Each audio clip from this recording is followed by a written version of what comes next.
si Dennis Antenor Jr. Ronda Pilipinas. Narito na ang mga headlines para sa araw na ito sa Ronda Pilipinas. Ronda Pilipinas. Pagdinig sa nabunyag na NFA Mafia tuloy sa Senado ayon kay Senator Cynthia Villar. Ronda Pilipinas. Sapat na supply ng bigas tiniyak ng Sinag. Ronda Pilipinas. Bentahan ng reading materials para sa Catch-up Fridays iniimbestigahan na ng Department of Education. Ronda Pilipinas. Balita sa ibayong dagat, 5 katao patay, daan-daang preso nakatakas sa pag-atake ng armadong grupo sa Haiti. Ronda Pilipinas. Showbiz, kapatid ni Ricardo Cepeda, nangangalap ng pondo para sa legal battle ng aktor. Ronda Pilipinas. At para sa ating balitang sports, 2-digit lead ng San Beda Red Lions, hindi sinukuha ng College of St. Benilde Blazers. Ronda Pilipinas. Online games, nakakadagdag nga ba ng kaalaman at katalinuhan? At pangtanggal daw ng stress? Mamaya, let's prove it! Ronda Pilipinas.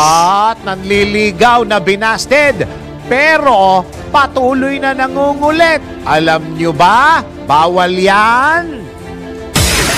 Ronda Pilipinas. Ang mga malalaking mga balita, ang mga matitinding mga pinag-uusapan, ang mga maiinit at pinagtatalunang mga issue. Lahat hagip, lahat malalaman. Hindi lang sa buong Metro at Mega Manila. Kasama na ang buong Pilipinas. Hahagupit na ang mga malalaking issue sa Ronda Pilipinas. Live na live sa DWIZ AM Metro at Mega Manila. Naka-live din sa DWIZ News FM Regional Stations. Naka-live din sa Radyo Ronda AM Radio sa Pilipinas. Live ding mapapanood sa Aliw 23 Free TV. At naka-live din sa lahat ng DWIZ Digital News accounts, Facebook, YouTube at DWIZ News website.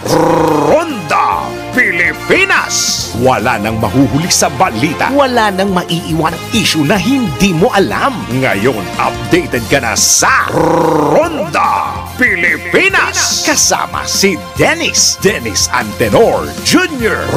Ronda Pilipinas. Oy, Happy Women's Month! Happy Women's Month! Alam nyo ba sa Cebu may nangyari? Oo, meron hong isang pasahero na parang dinidikit nung lalaki yung kanyang doon sa babae. Oo, nainis eh. Ngayon, umurong-urong ngayon yung babae dahil nababastos eh. Tapos, baka lang nako-off balance si Manong. So, ang nangyari, hindi na pinansin ng babae. Nung umandar ulit yung sasakyan, ayun na naman, parang binabastos. Alam nyo ba kung ano ginawa ng babae?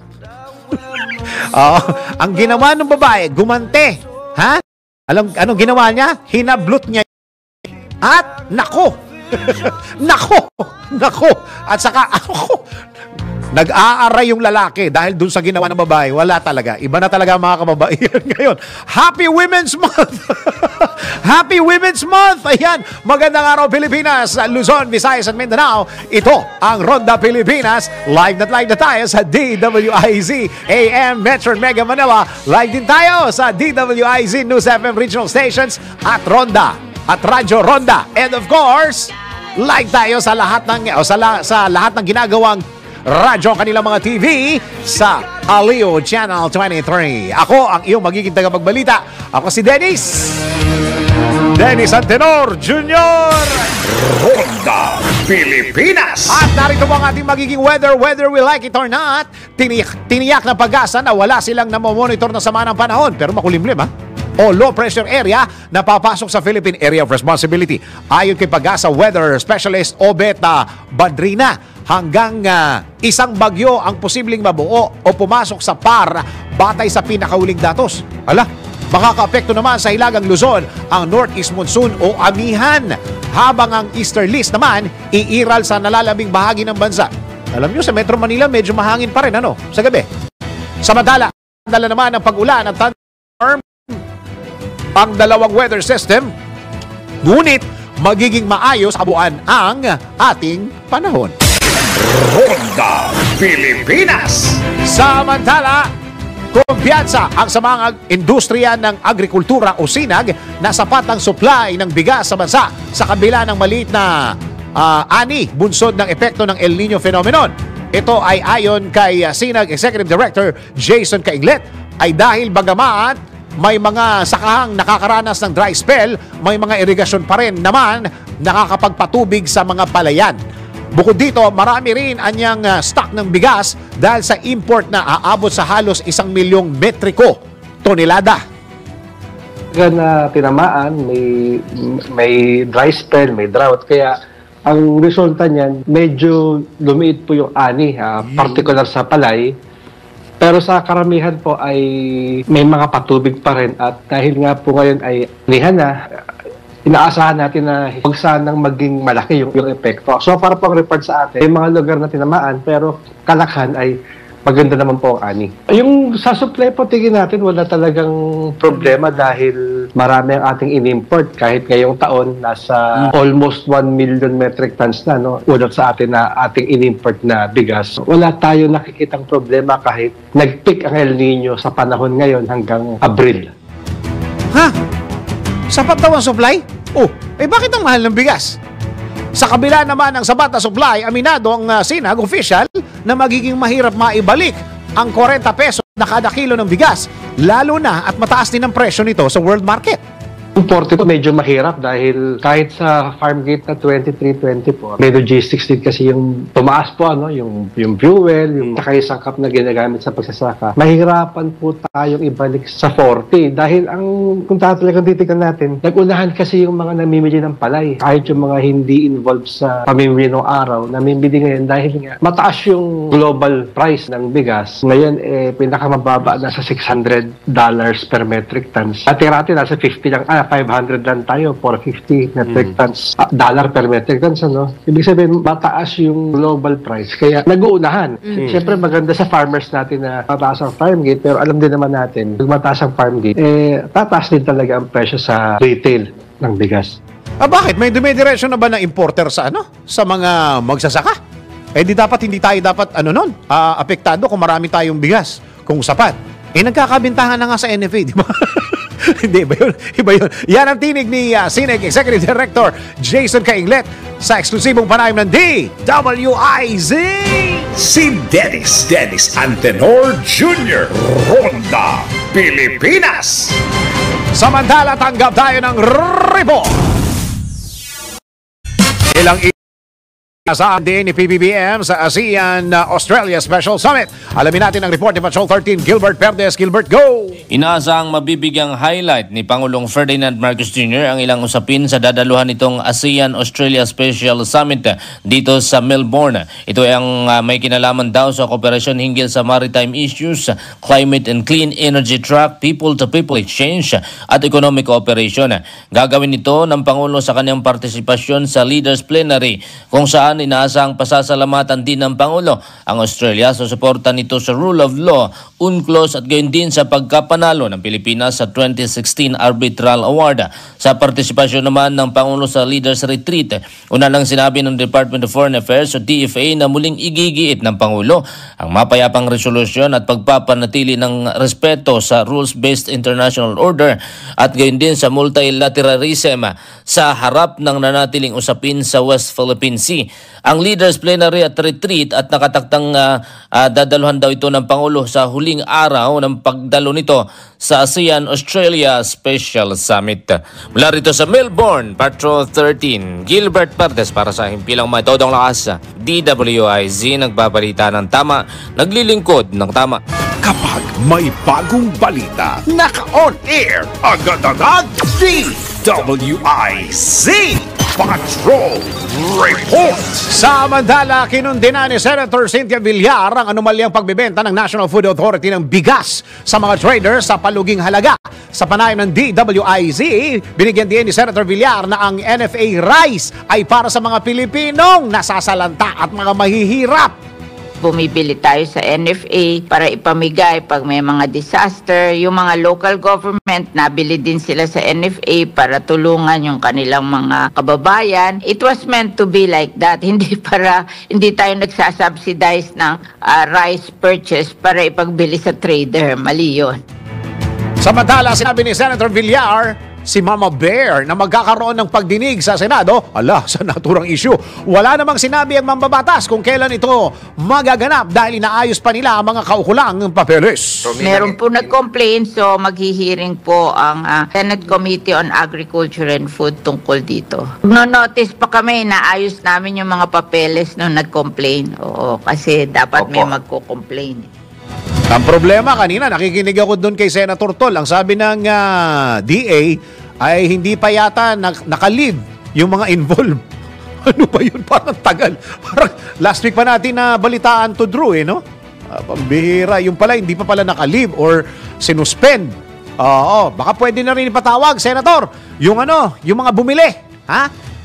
Yung mga importer. Yan ang tinig ni Senator Cynthia Villar sa panayam ng Usapang Tol.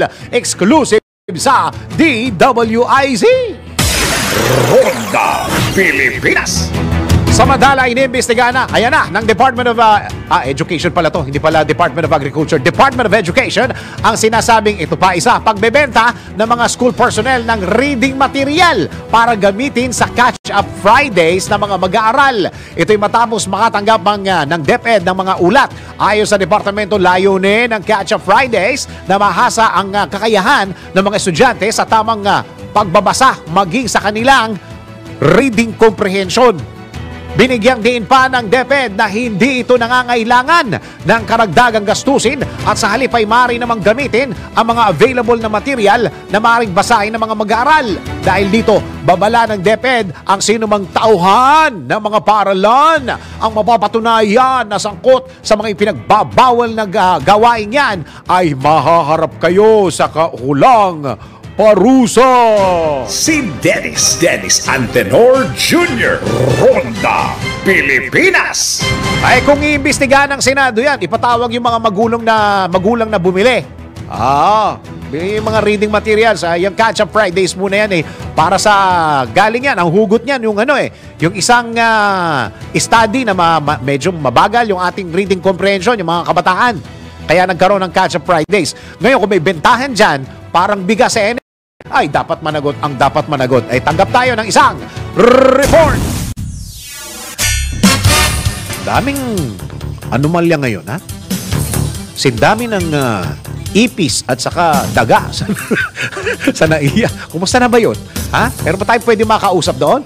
Mga pro-economic chacha, pinayuhan na galingan ang pagdidepensa sa panukalang chacha. Alamin natin ang report ni Patrol 19 Sally Ortega Bueno. Ati Sally, go! Dapat na galingan ng mga pro-economic chacha senators ang pagdidepensa sa sinusulong na Resolution of Both Houses No. 6 o panukalang pag-amyenda sa economic provision ng ating Constitution. Ito ang payo ni Senate Minority Leader Coco Pimentel para daw makumbinsi sila na dapat suportahan ang panukalang chacha. Sinabi ni Pimentel na sa ngayon, posibleng may 8 ng bilang ng mga senador ang tutol sa pag-amyenda sa saligang batas kahit pa economic provision lamang ang gagalawin. Hindi man pinangalanan ng Pimentel ang 4 pang senador pero binanggit niya ang mag-inang sina Senator Cynthia at Mark Villar bukod pa sa kasama niya na si Deputy Minority Leader Risa Hontiveros. Anya, bukod sa dapat na makumbinsi sila kung gaano kahalaga ang Resolution of Both Houses No. 6, hindi pa anya ayos ang rules para rito. Iginit din ni Pimentel na dapat sa kanila kung ano ang tunay na motivation kung bakit madalian na inihain ang RBH 6 at kung gaano kaseryoso ang mga may akda nito. Kaugnay nito, tinutulan din ni Senator Pimentel ang mungkahin na magsuot ng robe ang mga senador kapag nag-Senate Assembly. Ito sa Patrol 19, Sally Ortega Bueno para sa DWIZ, nagbabalita ng tama, naglilingkod ng tama. Kapag may bagong balita, naka-on air, agad-agad, DWIZ Patrol Report. Minamadali na daw ng kamera yung chacha na yan before Holy Week. Pare, kailan ba ang Holy Week? Anong ano yan? 3rd week ba o 4th week ng March? Pakicheck mo nga, tol. 4th week ba? 28. Yun ang Holy Week. Start ng Holy Week. O bago mag-Holy Week break yung mga kongresista, gusto nila matapos na yan, chacha na yan. Ha? Bakit ba minamadali? Yes. Para... Gusto mo sabihin ko yung sinabi mo? Tuloy ang mga balita. Ronda Pilipinas. Kinumpirma ni Presidential Communications Office Secretary Sheloy Garafil na itinalaga ni Pangulong Ferdinand Marcos Jr. si Vice President Sara Duterte bilang caretaker ng bansa habang dumadalo ito sa ASEAN-Australia Special Summit. Ibig sabihin, meaning, si VP Sara muna ang mamamahala sa bansa hanggang sa oras na makabalik sa PBBM sa Pilipinas. Noong Pebrero 28 hanggang Enero 29 ay bumiyahe rin si Pangulong Marcos Jr. para sa kanyang state visit sa Canberra na inaasahan namang babalik sa Miyerkules, Marso 6. Ronda Pilipinas. Bumaba ang presyo ng ilang commodities nitong ikalawang bahagi po ng Pebrero. Ito'y batay sa naitala ng Philippine Statistics Authority o PSA kung saan kabilang dito ang tilapia. Oh, bumaba daw makimisis. Pakinggan. Tilapia, bumaba. Talong, pulang sibuyas at pulang asukal. Yan ang mga bumaba Sa datos ng PSA, umabot sa, baka sabihin na naman ng mga mga tindera. Saan ba sinabi na bumaba ito mga presyo na ito? Sa PSA o doon kayo bumili. Sa datos ng PSA, umabot sa 167 pesos 62 centavos ang average retail price ng kada kilo ng tilapia nitong ikalawang bahagi ng Pebrero, na mas mababa kumpara sa 169 pesos 2 centavos kada kilo ng bentahan noong unang quarter ng February at 168 pesos 52 centavos ang kada kilo noong Enero. Nasa halos 5 piso naman ang ibinaba ng presyo ng talong nitong huling bahagi ng Pebrero. Mura din ang mga talong. Malaki rin ang presyo ng pulang sibuyas. 188 pesos 32 centavos ang kada kilo noong ikalawang bahagi ng Enero. Samantala, tumaas naman ang presyo ng regular milled rice, liempo at kalamansi nitong ikalawang bahagi ng Pebrero. Ronda Pilipinas. Samantala, tagap tayo ng isang report. Philippine Coast Guard nagpadala na ng kanilang barko sa Benham Rice. Sabi ng isang eksperto, wag na raw nating tawaging Benham Rice yan. Tawagin daw nating Philippine Rice. Yan, sabi nila. Philippine Coast Guard nagpadala na ng kanilang barko sa Benham Rice para sa 2 linggong pagpapatrolya. Alamin natin ang report ni Patrol 5, Aya Yupanco. Kuya Aya, go! Nagpadala na ng barko ang Philippine Coast Guard para magpatrolya sa Benham Rice sa loob ng 2 linggo. Ito'y matapos mamataan sa naturang karagatan ng ilang barko ng China noong nakaraang linggo na tila nagsasagawa ng kakaibang aktibidad.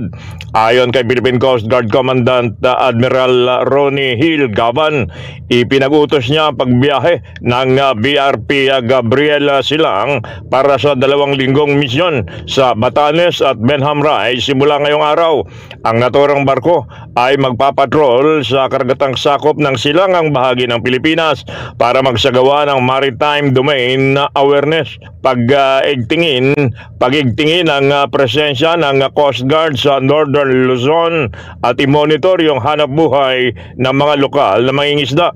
Samantala, yung mga air asset ng Coast Guard Aviation Force ay naka-standby sa posibleng augmentation, lalo-lalo na sa aerial surveillance.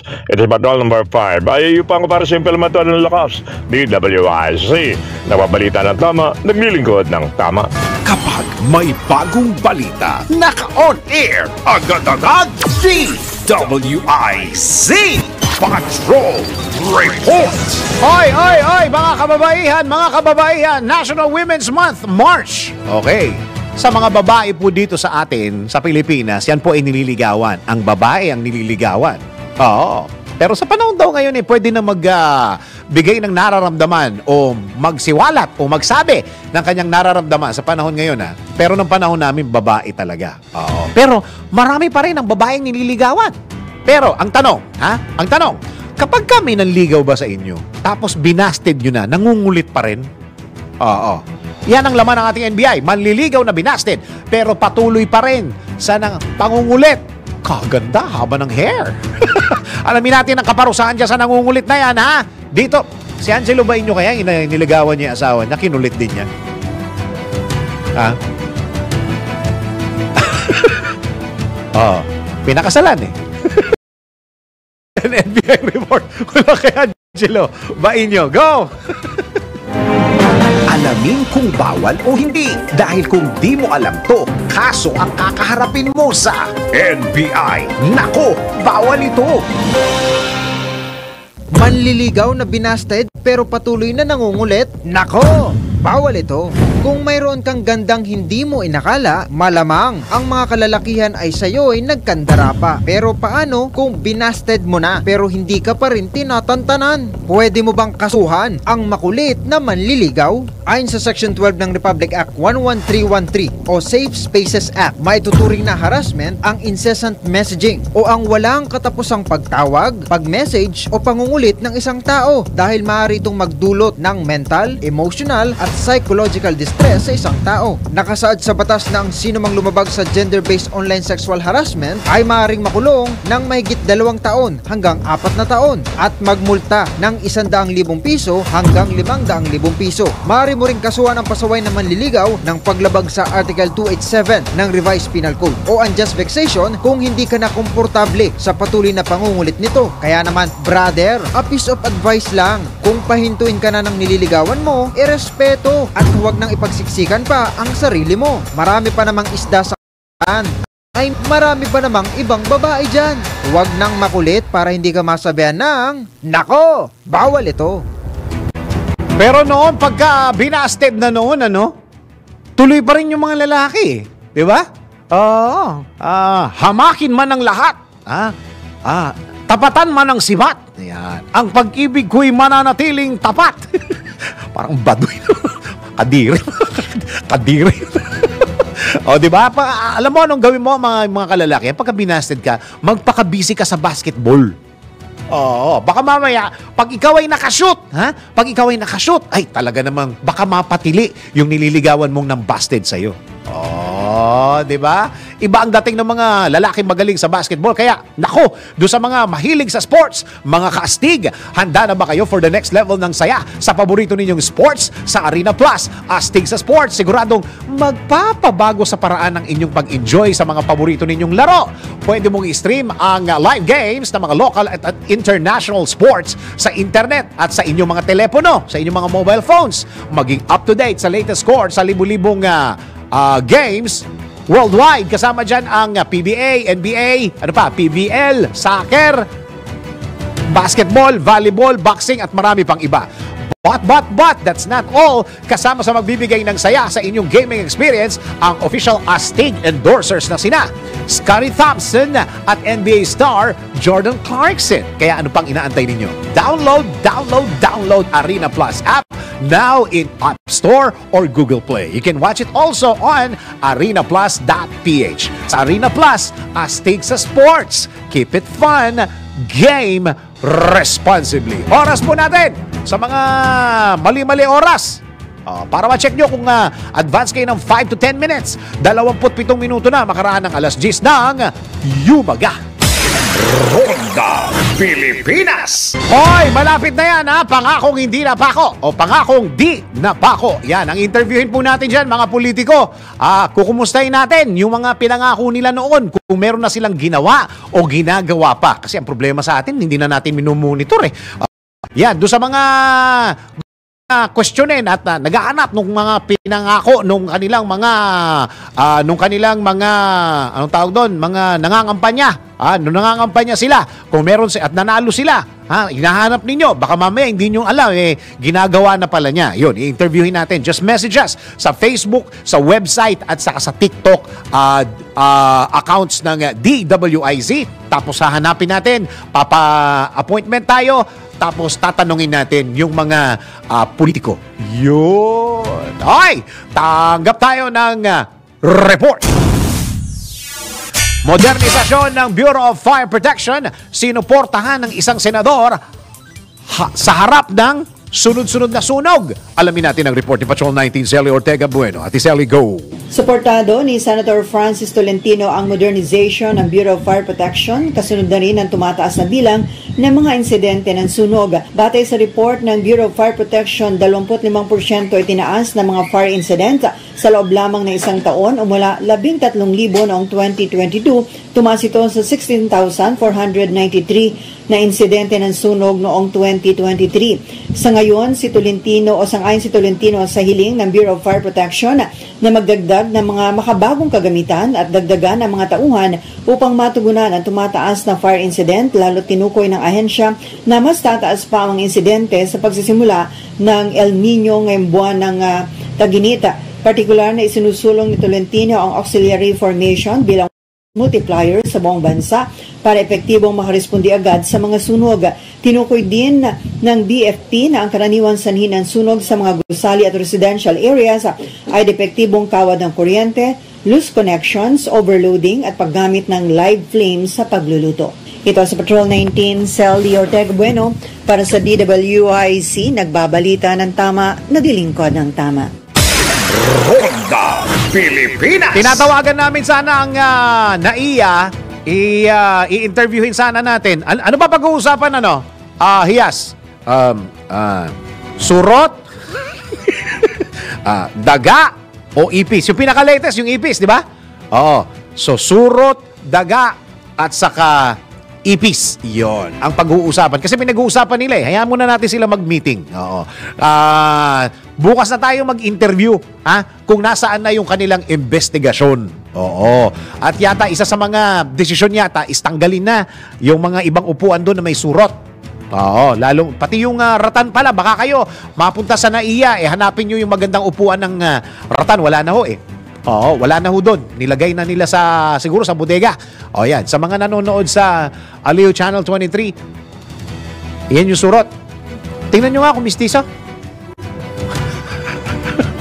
Tingnan nyo kung mistiso. Pagka, ano ba kailangan ng ahensya ng gobyerno pwede makatulong? DA siguro, no? Department of Agriculture, kasi peste yan eh. Di ba pag may mga daga sa sa mga rice fields, ang makakapagsalita dyan, yung mga magsasaka, syempre under ng Department of Agriculture yan. Oo, daga. Oo. Paano pag ipis at saka surot? Pistiso kulay pink Pati pala, ayun. Oo, yan yung sa NAIA 3, yan yung latest Oo, yan yung latest. Ew! Okay, sige, tuloy ang mga balita. Ronda Pilipinas. Tagap tayo ng isa pang report.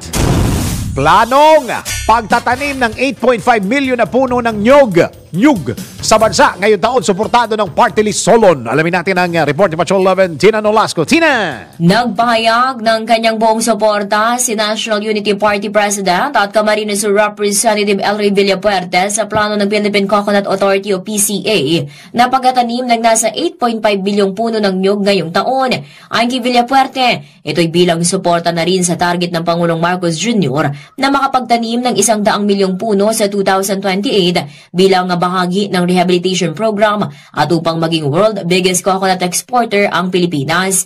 Habang naniniwala naman ang kongresista na mahalaga ang buong suporta ng local government units o LGUs sa naturang plano ng PCA para muling pasiglahin ang nasabing sektor at maiahon mula sa kahirapan ng coconut farmers, alinsunod sa pangako ng Pangulo na walang maiiwanan. Mabatid na sa tala ng Philippine Statistics Authority, nakitaan ito ng pagbaba ng output ang produksyon ng nyug sa bansa mula 15.86 million metric tons noong 2012 tungo sa taunang average na 14 million metric tons sa nakalipas na 3 taon, dahilan kung bakit naungusan ng bansang India at Indonesia ang Pilipinas pagdating sa produksyon ng nyug. Tina Nolasco para sa impirang metodong lakas DWIZ, nagbabalita ng tama, nagilingkod ng tama. Ronda Pilipinas. Samantala, isa pa pong report. Pangulong Marcos nakipagpulong sa Cambodian Prime Minister sa sidelines ng ASEAN-Australia Special Summit. Alamin natin ang report mula sa Australia. Mula kay Patrol 13 Gilbert Perdes. Gilbert, go! Nagipagpulong si Pangulong Ferdinand Marcos Jr. kay Cambodian Prime Minister Han Mane sa sidelines ng ASEAN-Australia Special Summit na ginaganap dito sa Melbourne, Australia. Sa kanilang bilateral meeting, nagkasundo sina PBBM at Mane na palakasin ang rice trade sa pagitan ng Pilipinas at Cambodia.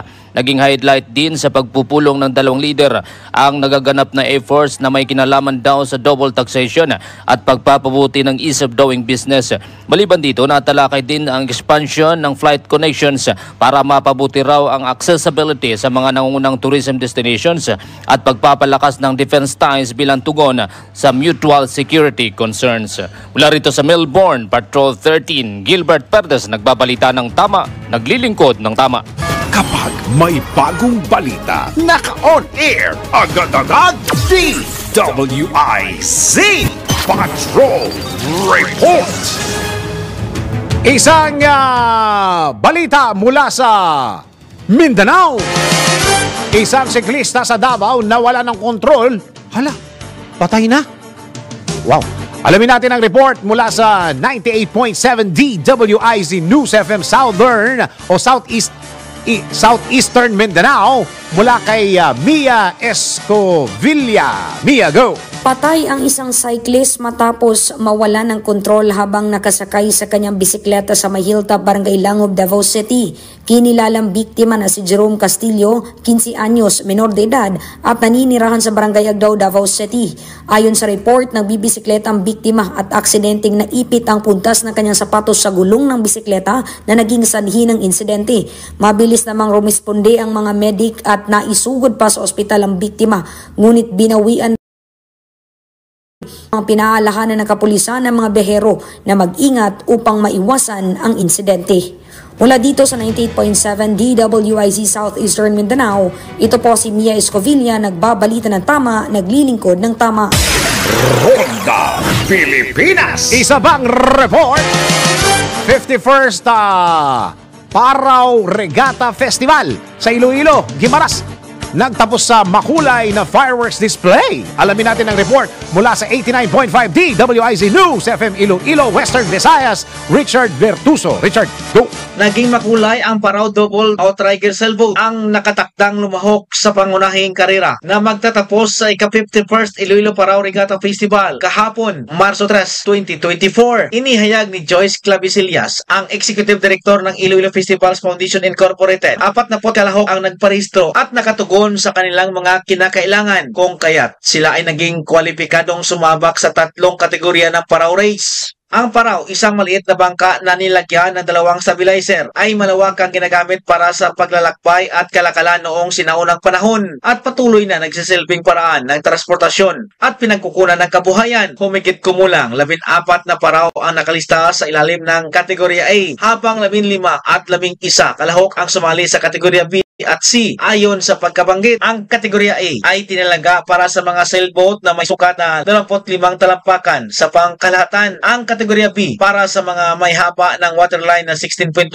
hanggang 22 talampakan, at kategorya C para sa mga paraw na lampas sa 22 talampakan sa linya ng tubig. Sinimula noong 1973, pinarangalan ng regata ang double outrigger boats. Panatili ang paraw bilang isang mahalagang elemento ng sinaunang kasaysayan ng Ilonggo. Ang paraw ngayon ay napreserba ang orihinal nitong disenyo sa mga bangkang layag na ginagamit ng mga unang settler mula sa Borneo. Sa paglipas ng mga siklo, ang mga paraw ay nanatiling mahalagang bahagi ng kulturang pandagat ng mga Pilipino. Bilang karagdagan sa pangunahing karera, ang iba pang mga kaganapan ay kinakabilangan ng Pintatawo, Pintalayag Judging, Paraw Lechon Contest at Beach for Sevilla Beach, kasama ang Paraw Beach Bodies, Lighted Paraw at Fireworks, ang Paraw Food Fest, ang Paraw Photo Contest at ang awarding ceremony. 30 kilometro bawat oras. Bigay ng inspirasyon sa pagbuo ng trimaran sa kasalukuyang pinakamabilis na bangka na umiiral. Mula dito sa DWIC NOS FM 89.5 Western Visayas, o Richard Cordero Bertuso, nagbabalita ng tama, naglilingkod ng tama. Ronda Pilipinas. Isa pa pong report. European Union Ambassador bibisita sa Albay. Alamin natin mula sa 92.3 News FM South Luzon, si Ronnie Beren. Ronnie, go! Inaasahang darating ngayong araw dito sa lalawigan ng Albay ang mga delegado mula sa European Union na pangungunahan ni EU Ambassador Luke. Makikipagpulong umano ang nasabing opisyal kay Albay Governor Attorney Edsel Grex Lagman upang talakayin ang mga posibleng investment at job opportunities sa lalawigan kasama ang mga opisyal sa sektor ng agrikultura at kalakalan. Isa umano sa magiging bahagi ng talakayan ang tungkol sa pili nuts na abundant dito sa Bicol Region na nagsimula ng i-export sa 27 bansa sa Europa noong nagdaang taon matapos pumasa ang dried pili nuts sa Food and Safety Labeling requirement na itinakda ng EU. Maliban dito, nakatakda ring ipresenta ni Ambassador Veron ang komprehensibong mga aktibidad ng EU at alamin ang kasalukuyang estado o sitwasyon ng lalawigan ng Albay. Samantala, mag-iikot rin ang delegasyon ng EU sa mga cultural heritage sites dito sa lalawigan tulad ng Cagsawa Ruins, Cagsawa National Museum at iba pang lugar para makita ang Bulkang Mayon. Maliban sa Albay, bibisita rin ang nasabing delegasyon sa lalawigan ng Sorsogon at Camarines Sur. Mula dito sa 92.3 DWIZ News FM South Luzon, Ronnie Beren nagbabalita ng tama, naglilingkod ng tama. Ronda Pilipinas. Tuloy ang mga balita at mga impormasyon sa Ronda Pilipinas. Ronda Pilipinas. Tuloy mga balita sa Ronda Pilipinas. Samantala,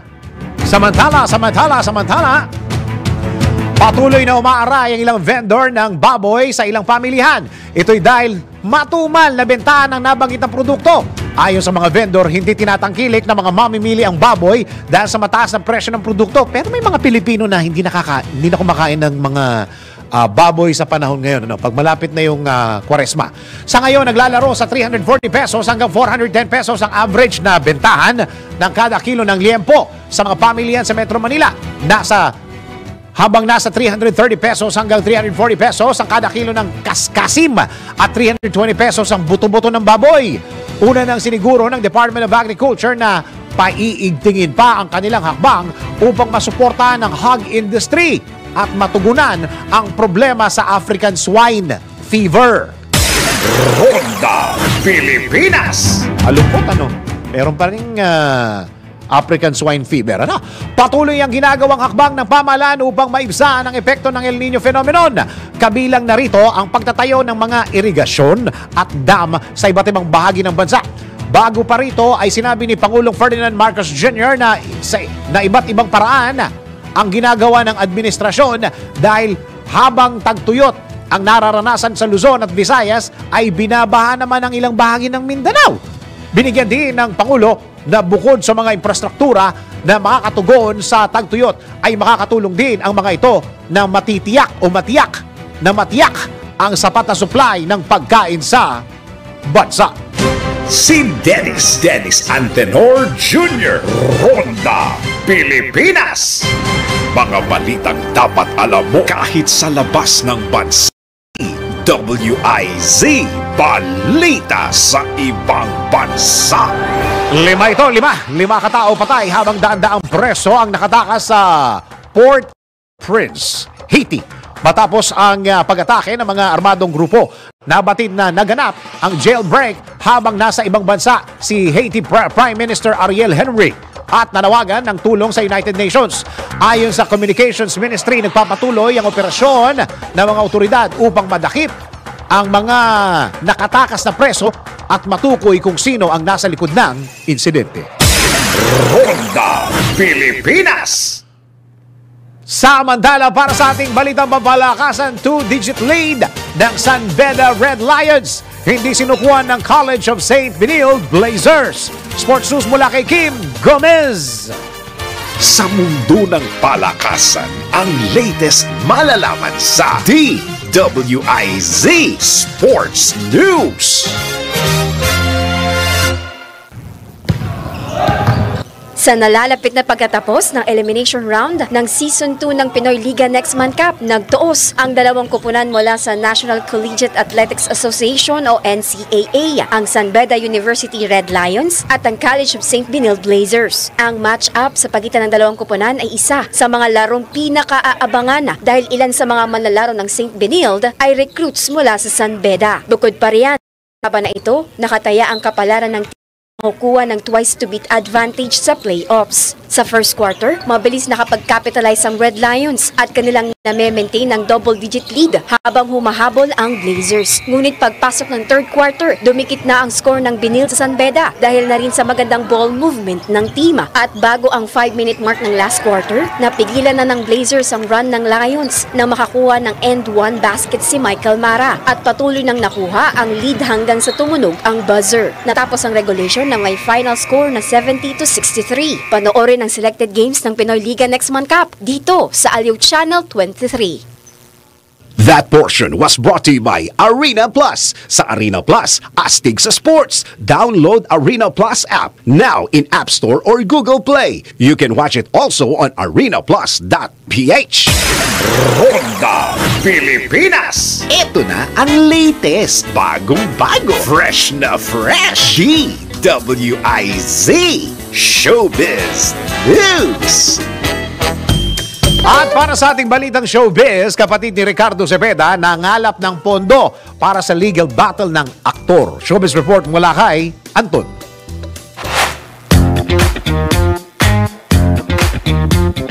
Yes, Dennis, para sa aking balitang showbiz, gumawa ng isang GoFundMe account ang kapatid ni Ricardo Cepeda na si Robert Go para makatulong sa legal expenses ng aktor. Halagang $30,000 ang kailangang malikom na aktor na may katumbas ng halos 2 milyong piso. As of press time, meron ng $7,153 na nalilikom si Robert sa GoFundMe. Kung matatandaan, October last year na arestuhin si Ricardo sa Caloocan City dahil sa 43 counts sa syndicated estafa kung saan unbailable ito. Sa description ni Robert sa ginawa nitong GoFundMe, pinanindigan nito na walang kasalanan ng kanyang kapatid.